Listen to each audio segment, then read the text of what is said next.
네, 그러면 한국 현대시에 2의 8차시 강의를 시작하겠습니다. 전 시간에 다이성과 알레고리, 상징에서 다이성과 알레고리 부분을 하다가 말았는데요. 알레거리라는 것은 상징은 이제 원관념과 보조관념의 관계가 이제 일대다. 그러니까 저기 이제 원관념은 여러 개가 될 수 있다는 것이죠. 보조관념은 시에서 드러난 하나라도, 예를 들어서 앞서 본 것처럼 풀이나 눈, 오렌지 같은 경우에 각각의 해당하는 시어가 의미하는 바가 시의 맥락에 따라서 여러 가지로 해석이 될 수 있다라는 겁니다. 그런데 이제 알레고리 같은 경우는 이 원관념과 보조관념이 1대1 관계에 놓인 것이죠. 그래서 박람수의 새라든지 성북동 비둘기라든지 또는 뭐 껍데기는 가라라든지 그런 시들은 각각의 보조관념으로 보이는 상징적 시어들이 가리키는 의미가 하나다. 그렇게 우리가 이야기를 할 수 있습니다. 그렇기 때문에 상징보다 알레고리는 이제 작품 밖의 비문학의 의미를 좀 명백히 요구한다는 점, 즉 한 개의 보조관념이 한 개의 원관념을 환기하기 때문에 비교적 단순한 문학이고, 또한 그것이 지칭하는 것은 어떤 미적 가치보다는 삶의 문제, 즉 교훈적인 성격이 좀 강하다. 그렇게 이야기를 할 수 있습니다. 그런데 문제는 이제 이런 알레고리가 반응의 단순화를 야기할 수 있다. 즉 이제 알레고리적 반응, 알레고리가 아님에도 불구하고 이제 알레고리적 반응을 보이는 경우가 있다는 건데요. 그 경우에는 이제 우리가 해석의 경직성이라고 부를 수 있는 것인데, 대표적인 것이 이제 식민지 시대의 작품을 해석하거나 평가할 때 특히 그러하다라고 할 수 있습니다. 즉 이제 식민지 시대의 작품에서 나오는 어떤 특정 단어라든지 특정 어떤 그 이미지를 좀 알레고리화 시켜서 해석하려는 경향이 높다는 것이죠. 대표적인 것이 교재에 나오는 구교재 205페이지, 그리고 신교재, 잠깐만요, 제가 신교재가 지금 어디 갔는지, 구교재 205페이지에 나오는 여러분들이 다 잘 아시는 청포도라는 시입니다. 이 시 보시면 아시겠지만 많은 경우에 이 시를 좀 알레고리적으로 해석을 하려는 경우가 있다는 거죠. 한번 볼까요? 내 고향 7월은 청포도가 익어가는 계절, 이 마을 전설이 주저리 열리고, 먼데 하늘이 꿈꾸며 알알이 들어와 박혀, 하늘 밑 푸른 바다가 가슴을 열고 흰 돛단배가 곱게 밀려서 오면, 내가 바라는 손님은 고달픈 몸으로 청포를 입고 찾아온다고 했으니, 내 그를 맞아 이 포도를 따먹으면 두 손을 한뿍 적셔도 좋으련. 아이야 우리 식탁엔 은쟁반에 하얀 모시 수건을 마련해두렴. 자, 구교재 206페이지, 신교재 218페이지에서 이야기하는 것처럼 이 좀 감정이 절제된 이 서정시를 감상하면서 이 육사가 가지는 어떤 작가의 성격, 즉 식민지 시대 저항시인이고 뭐 이태계의 후손이다, 그런 어떤 선입관에 사로잡혀 있다면 내가 바라는 손님은 광복의 상징으로, 그리고 오연, 뭐 포도를 따먹으면 두 손을 한뿍 적셔도 좋으련 하는 것은 광복의 기쁨으로, 그리고 하얀 모시 수건을 마련해 두는 것은 광복을 준비하는 해석으로, 이런 어떤 알레고리적 반응이 나타날 수 있다는 것이죠. 아니면 이제 뭐 이태계의 후손이라는 선입관에 사로잡혀 있다면 약간 귀족적 분위기를 자아내고 있어서 뭐 조선조 양반시조의 귀족적 태도가 드러난 뭐 귀족시로 해석할 수 있습니다. 그래서 이 그 마지막 연 아이야 하는 부분에서 뭐 시조의 특성이 드러나 있다. 종장 첫 구가 3음절로 되어 있는 시조의 특성이 드러나 있다라고 한때 뭐 지금도 그러는지 모르겠지만 한때 교육을 했던 점이 있습니다. 네. 그래서 이런 알레고리는 어떻습니까? 사실은 다양한 어떤 그 반응을 낳지 못하게 한다는 점에서 좀 아쉽죠. 그러니까 상징이 좀 다양한 반응을 드러낼 수 있다는 것인데, 이 식민지 시대라는 어떤 폐쇄적이고 억압적인 사회가 좀 우리의 그 시를 읽는 그런 능력 또는 경험을 좀 단순화시키는 것이다. 그렇기 때문에 문학적 차원에서 보자면 이 시를 좀 상징으로 바라보는 사고가 우리에겐 필요하다라고 이야기를 하고 있습니다.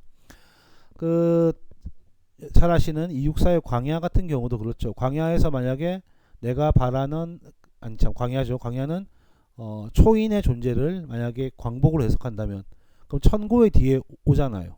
그렇다면 광복이 뭐 천고의 뒤에 오는 거냐?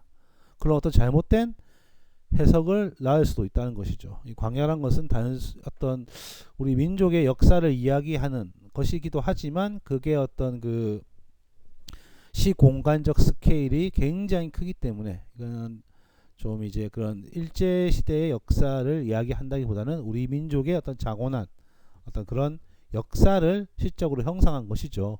그러니까 사연에 가난한 노래의 씨앗을 뿌리는 행위 자체는 당연히 이제 눈 내리는 상황에서 가난한 노래의 씨앗을 뿌리는 그 행위 자체는 지금 식민지 시대에 이육사가 하는 어떤 그 독립운동과 관련되어 있다고 볼 수 있겠지만 그것이 이제 뭐 바로 직접적으로 그 어떤 뭐 결실을 맺는 것이 아니라 이런 행위 자체가 어떤 천고의 뒤 아주 먼 미래라도 의미를 가질 것이다 하는 정도로 해석하는 게 낫겠죠. 그러니까 초인이란 존재를 단순히 광복이라고 해석하는 것보다는 시적 문맥에 맞춰서 좀 더 다의적으로 좀 더 넓게 해석하는 것이 맞다라는 것이죠. 문득 생각났는데 그 이육사의 그 절정이라는 시 저번 시간에 잠깐 봤었죠. 뭐 여러분들도 뭐 중고등학교 때 다 봤던 시이기도 합니다.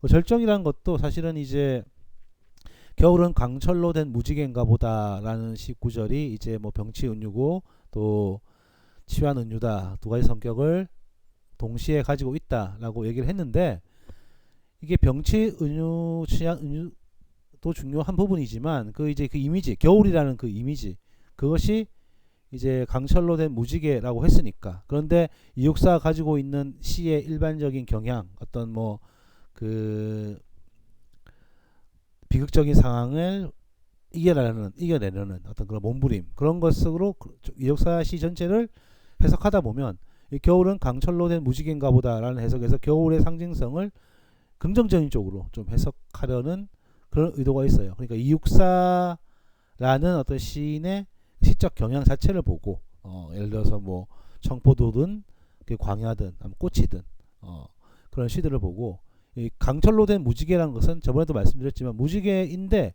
강철로 됐다는 거잖아요. 강철인데 무지개로 됐다. 그러니까 무지개로 된 강철인가 보다. 그러면 그게 좀 긍정적인 의미가 강하죠. 예. 그런데 강철로 된 무지개란 말은 무지개긴 하지만 무지개라고 생각했는데 그것이 강철로 됐다 라고 생각할 수 있는 거잖아요. 그렇다면 이 겨울이라는 것은 희망적인 요소보다는 좀 절망적인 요소가 강한 것이 아닌가. 이 시 제목 자체도 절정이고 그러면 어떤 물리적인 절정에 도달했어요.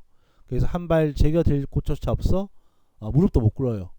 그러니까 이제 생각을 할 수밖에 없는 거예요. 할 수 있는 거는 생각밖에 없어. 그렇다면 겨울은 강철로 된 무지개인가 보다라는 말이 뭐냐?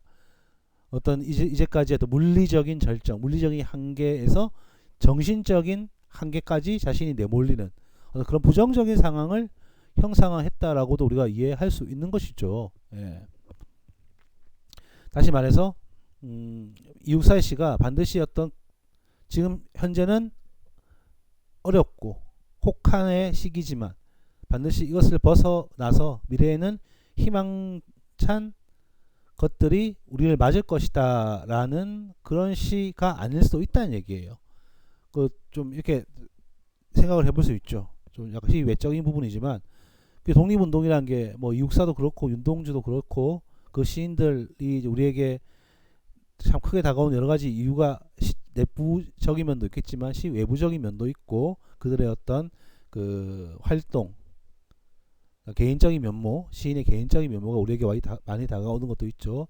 그 중에서 두 시인 다 모두 이제 광복을 보지 못하고 세상을 떠났죠. 그 비극성 그렇게 노력을 했으나 정작 광복을 보지 못했다는 그런 비극성, 예, 안타까움 그런 것들을 생각해 보자면 사실 독립운동하는 사람들은 자기가 지금 운동을 하고 있지만 이것이 반드시 긍정적인 결과로 도출될 것이다 라는 믿음이 있었겠지만 또한 내가 이렇게 한다고 해도 바뀌는 것이 아무것도 없지 않을까 하는 불안감 그것도 있을 수 있다는 얘기예요. 실제로 그러했고요. 두 시인이 결국 광복을 보지 못했죠.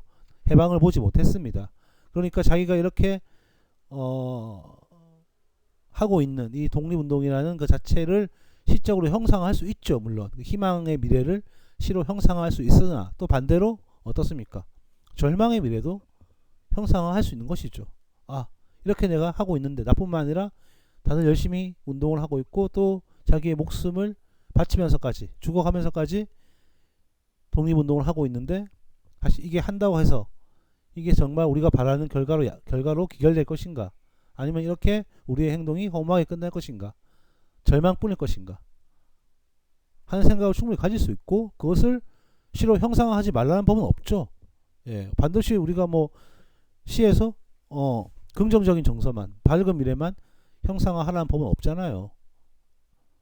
그렇게 보자면 겨울은 강철로 된 무지개인가 보다라는 말은 사실은 이제 겨울의 상징적인 것을 이제 뭐 꼭 집어 얘기할 수 없겠지만 그 부정적인 것으로도 해석할 수 있다는 건데 우리가 이제 이런 좀 알레고리적 반응에 의해서 겨울이란 것은 무지개니까 어떤 희망 절망 끝에 이제 봄이 찾아올 희망의 맹활을 가지고 있는 뭐 그런 상태로 이야기하는 것은 조금 무리가 있을 수도 있다 하는 것이죠. 이런 이제 알레고리적 반응이 생긴 것은 사실 이제 그 학교 교육의 문제이기도 하죠. 학교 교육에. 그러니까 일제시대 때 나왔던 시들은 순수시가 아니면 저항시다.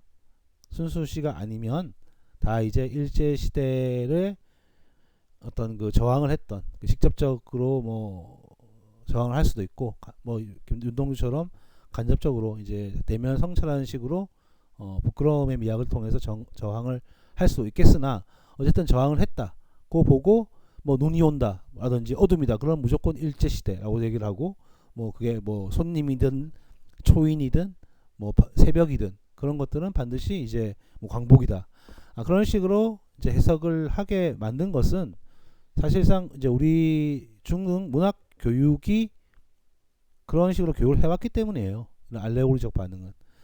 저는 아직도 기억이 나는데 고등학교 때 그 이상화의 나의 침실로라는 작품을 그 제 고등학교 때 배운 적이 있습니다. 제가 이제 5차 교육과정을 배웠으니까 그나마 이제 좀 시에서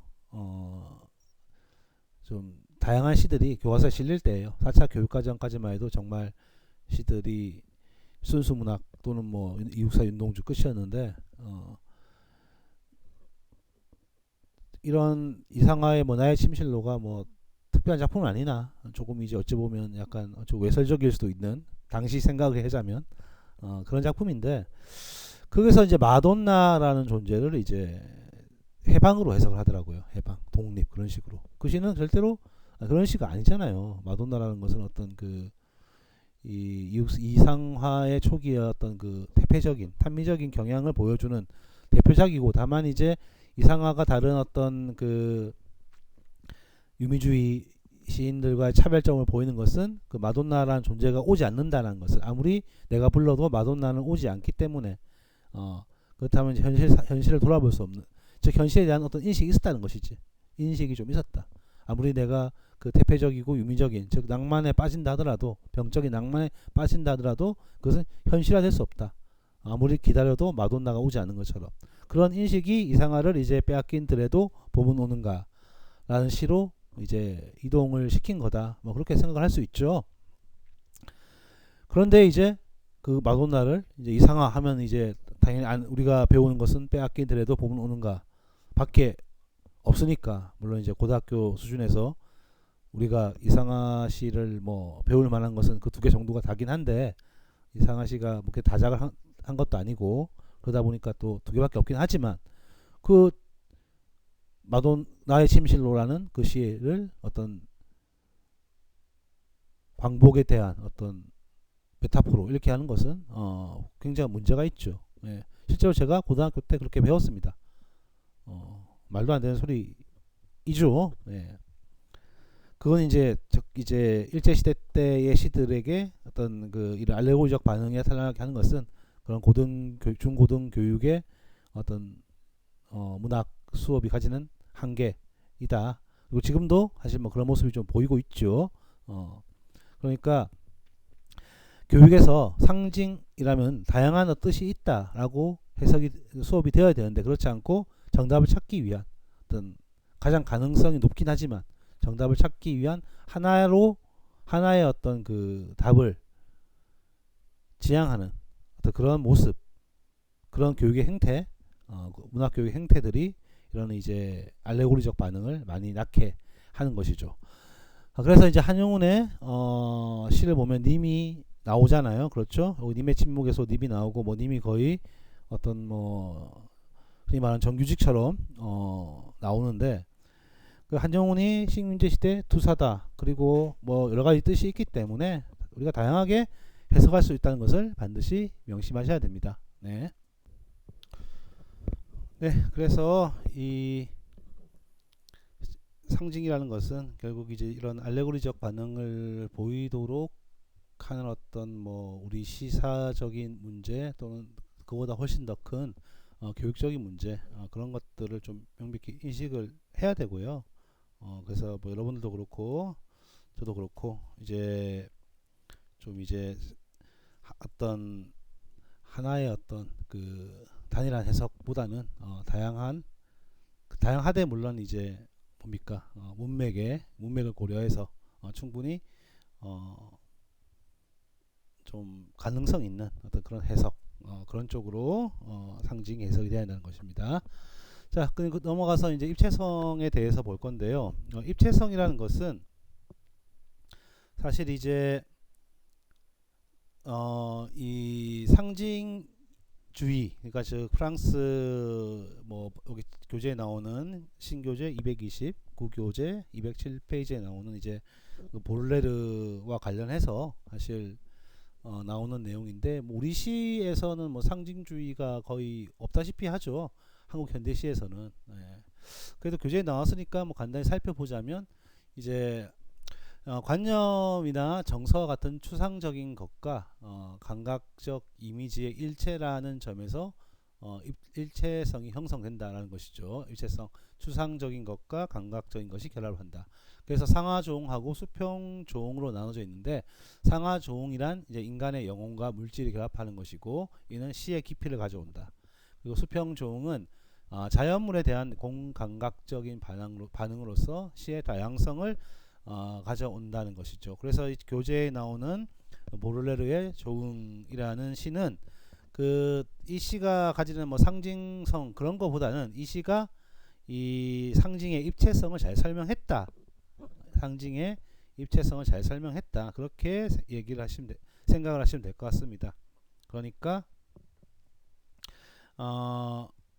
이 시는 상징에 대해서 뭐 상징을 그 예로서 하는 시라기보다는 그 프랑스 상징주의의 어떤 특징을 뭐 설명한 시다. 그렇게 보시면 되겠습니다.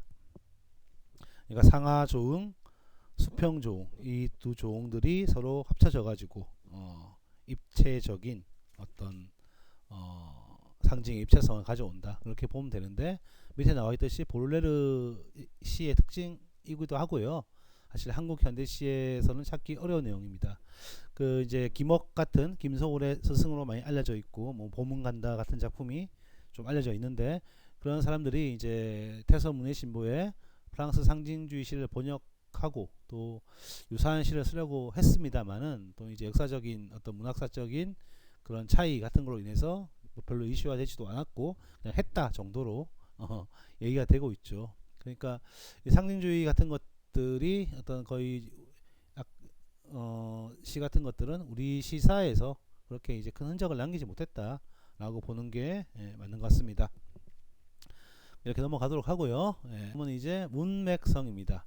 첫 번째 상징의 의미는 전후 문맥에 따라 달라진다. 이게 중요한 거죠. 그러니까 이미지가 상징인가 아니면 상징이 아닌가 하는 것은 그 이미지가 환기하는 의미가 부분에 그치는가 아니면 작품 전체에 확산되는가에 달려 있다. 즉 이미지가 환기하는 의미가 작품 전체에 확산되는가.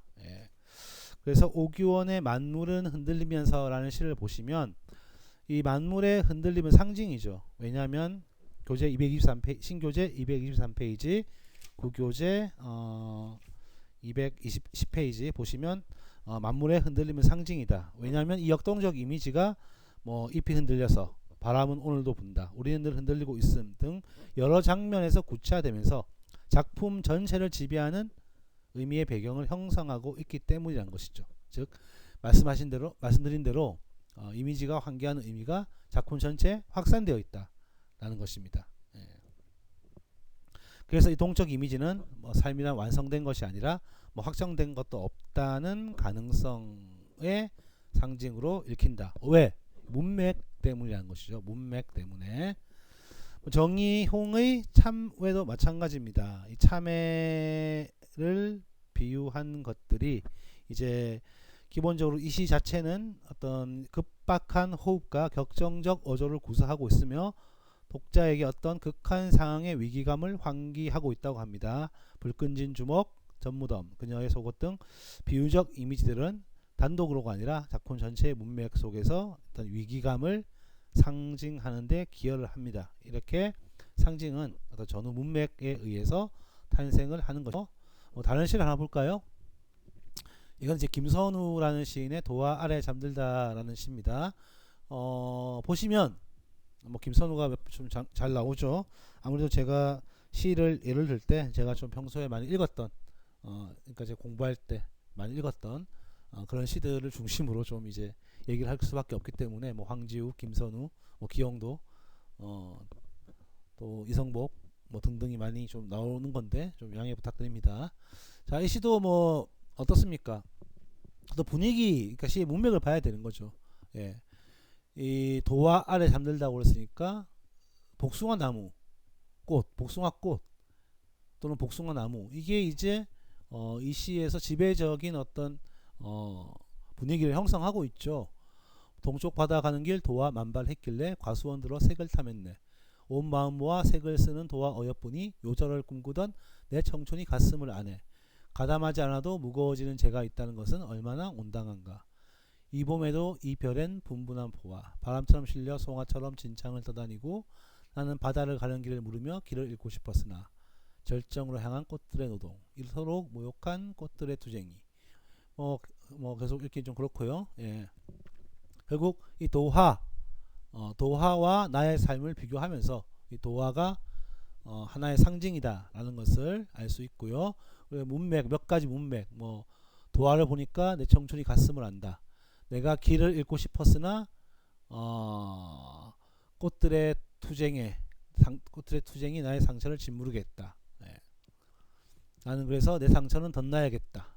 가담하지 않아도 무거워지는 죄를 무릅써야겠다.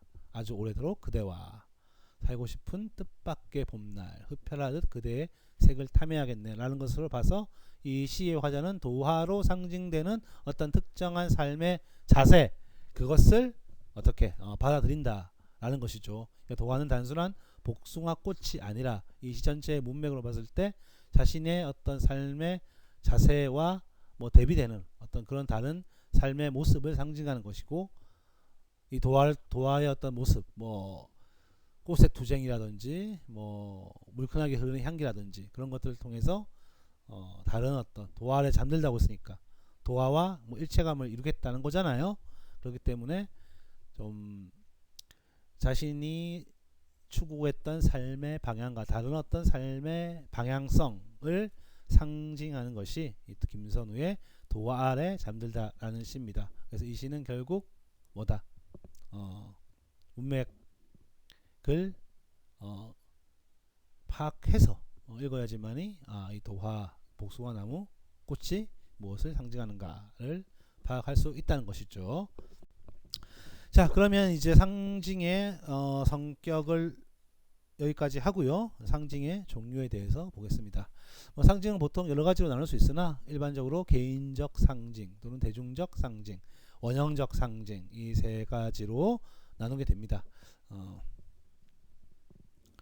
개인적 상징은 이제 하나의 작품 속에 있는 단일한 상징 또는 시인들이 여러 작품에서 특수한 의미로 즐겨 사용하는 상징 같은 경우죠.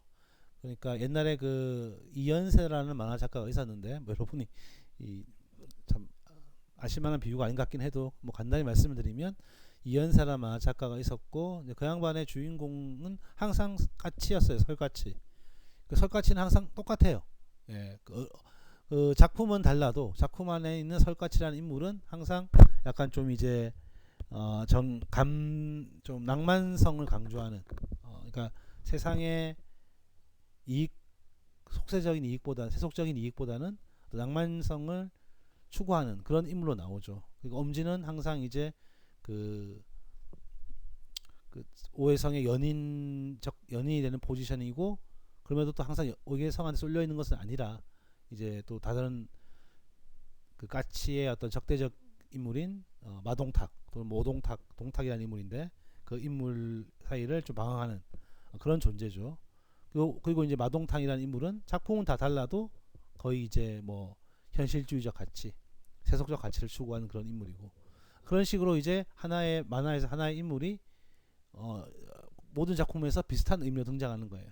뭐 그처럼 상징도 어떤 시인의 여러 작품 속에서 같은 이미지가 특정한 의미로 유사한 의미로 계속 반복돼서 나타나는 것이 개인적 상징이다. 그러니까 하나의 작품 안에서 있는 단일한 상징 또는 특정 시인의 작품 속에서 반복적으로 드러나는 특수한 의미를 특정한 의미를 담지하는 그런 상징이 개인적 상징인 것이고요.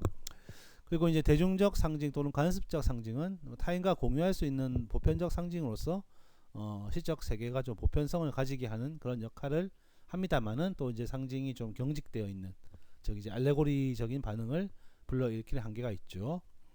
그리고 원형적 상징은 역사나 문학, 종교, 풍습 등에서 되풀이된 이미지나 화서고요. 대중적 상징 같은 경우는 특정한 어떤 그 집단 안에서 이루어지는 거라면 원형적 상징은 이제 인류라면 공통적으로 가지고 있는 어떤 그런 상징을 이야기하는 것이죠. 공통적으로 인식하는 상징. 그러니까 역사, 문학, 종교, 풍습 등에서 되풀이된 이미지나 뭐 화소, 그 이야기의 가장 작은 단위, 모티프라 그러죠. 그런 것들이 이제 대중 원형적 상징이다라고 볼 수 있습니다. 그럼 이제 예를 들어서 한번 살펴보겠습니다. 자, 개인적 상징은 이제 김춘수의 바다가 나오죠. 구교재 212페이지, 신교재 225페이지를 보시면 이제 어떤 작품 속에서만 있는 단일한 상징 또는 이제 여러 작품에서 특수한 의미로 즐겨 사용하는 상징이라고 말씀드렸습니다.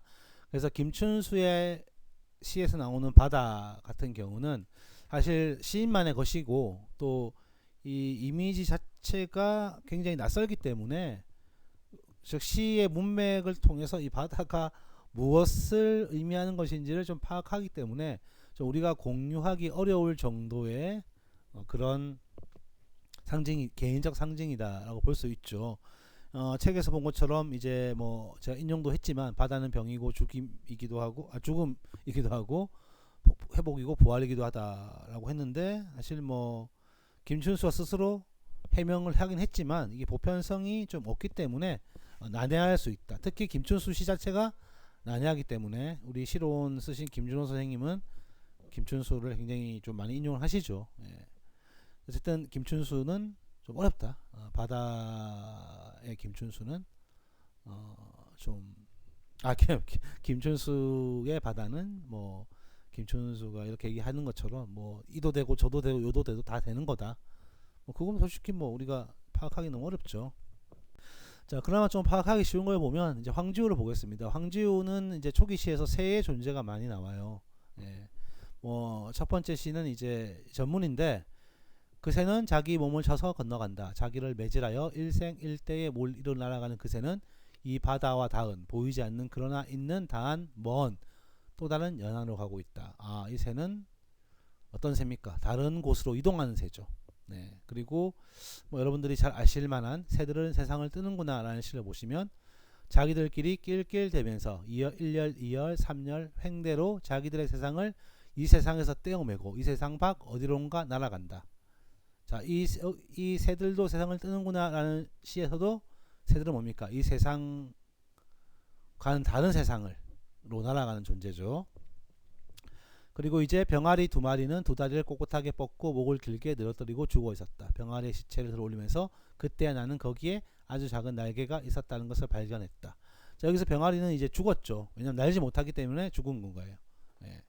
근데 사실 살펴보니까 병아리는 날기 위한 날개가 있었다는 걸 얘기하는 것이죠. 자, 첫 번째 시와 두 번째 시를 통해서 볼 때 이 황지우의 새는 단순히 그냥 우리가 생각하는 조류가 아니죠. 버드가 아니죠. 뭡니까? 어떤 이 세상이 아닌 다른 세상. 그러니까 첫 번째 시에서는 다른 연안, 두 번째 시에서는 이 세상 밖이라고 표현한 다른 세상으로 날아갈 수 있는 존재죠. 즉 시적 화자와는 대비되는 어떤 그런 존재인 거예요. 그리고 이제 세 번째 시에 나오는 병아리는 뭡니까? 죽어버렸죠. 예. 죽어버린 병아리는 사실은 이제 뭐라고 해야 됩니까? 날지 못하는 새이기 때문에 이 세상에 살 수 없는 거죠. 비록 작은 날개가 있었기 때문에 날 가능성이 있었을지는 모르나 날지 못하는 새이기 때문에 죽어버린 거죠. 그렇다면 새는 뭡니까? 아까도 얘기했듯이 우리 시적 화자. 그러니까 이 새들도 세상을 뜨는구나라는 시를 제가 일부만 제가 인용을 했는데 전체적으로 보자면 마지막에 어떻게 됩니까? 새들은 날아가는데 그 영화관에서 새들은 날아가 버리지만 우리는 일어섰다가 어떻게 다시 제자리에 털썩 주저앉을 수밖에 없는 그런 상황이 시안에 묘사되어 있죠. 예. 그렇기 때문에 황지우의 시에서 새라는 것은 뭡니까? 결국 시적 화자와는 다르게 이 세상을 벗어날 수 있는 존재다. 이 세상, 즉 시인에게서 이 세상은 당연히 뭡니까? 똥같은 존재겠죠. 제가 황지우의 시에 나옵니다. 산 전체가 맷똥이라고 나와 있어요. 예, 똥같은 그런 뭐 세상인데 새는 이 세상을 벗어나서 다른 세상으로 갈 수 있는 그런 존재이지만 또 시적 화자는 또 다른 존재죠. 그러니까 자기 시적 화자는 주저앉을 수밖에 없지만 새들은 날아가는. 예, 그렇기 때문에 이 황지우의 시에서 새는 황지우의 개인적 상징이 될 수 있다라는 겁니다. 자, 개인적 상징에 대해서는 여기까지 하도록 하고요. 이제 대중적 상징입니다. 예, 윤선도의 오후가를 보시면 대나무죠. 대나무. 나무도 아닌 것이 풀도 아닌 것이 곡기는 누가 시켰으며 속은 어찌 비었는가. 저렇게 사시에 부르니 그를 좋아하노라. 곧다. 속이 비었다. 곧다는 말은 이제 바르다. 지조가 있다. 속이 비었다는 말은 욕심이 없다. 그리고 사시에 풀으니까 변함없다. 이것은 이제 대나무라는 대상에 대해서 당시 사대부들이 가졌던 일반적인 어떤 의미죠. 대나무가 군자의 상징으로서. 예. 윤동주의 십자가 같은 경우도 그렇고 이제 이태극에 나오는 시에서 불교 문화적 전통 뭐 그리고 죄송합니다.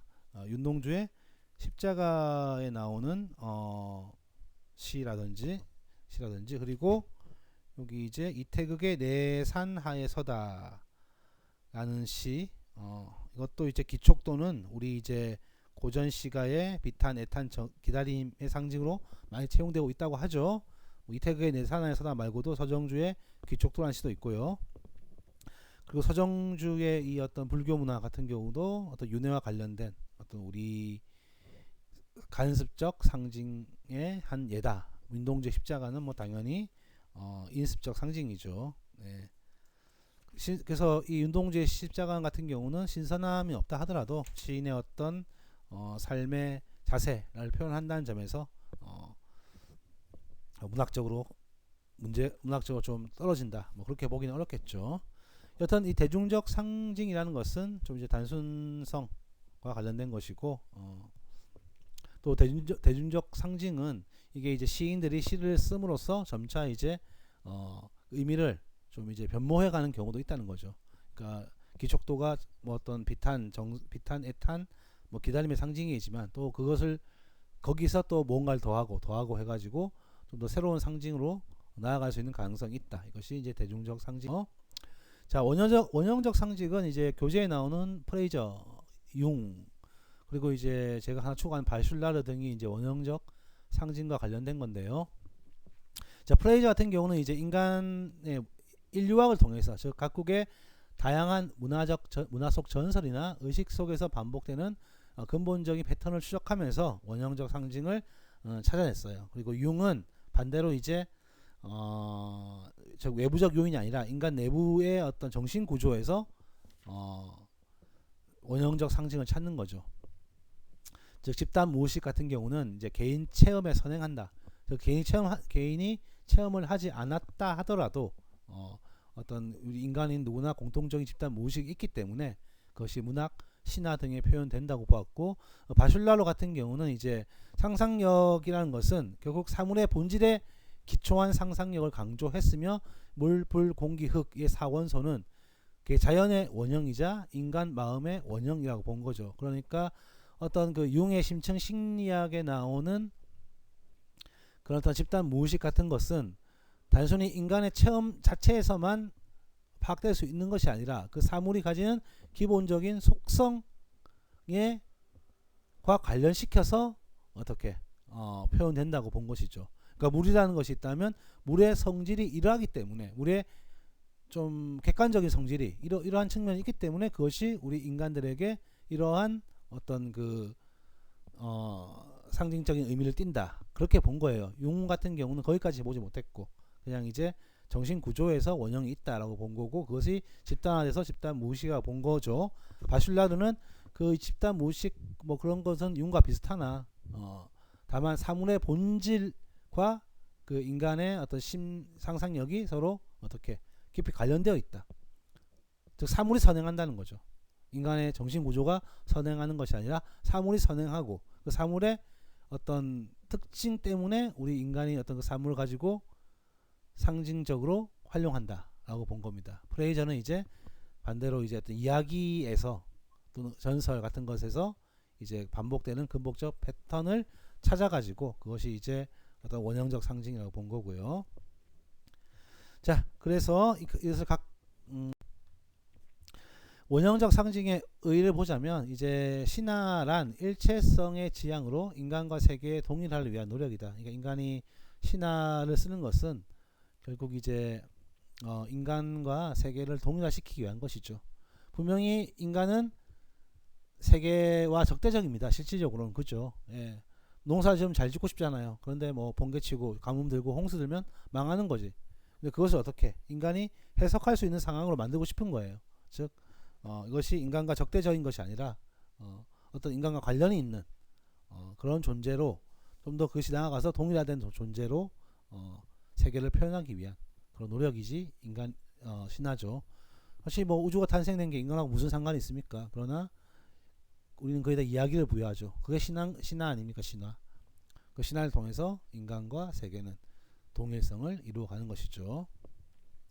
그리고 이제 두 번째, 동일한 것의 영원한 반복이라는 통시적 동일감. 과거에도 이랬지고 현대도 이랬다 라는 것을 현대인에게 전달한다는 것이죠.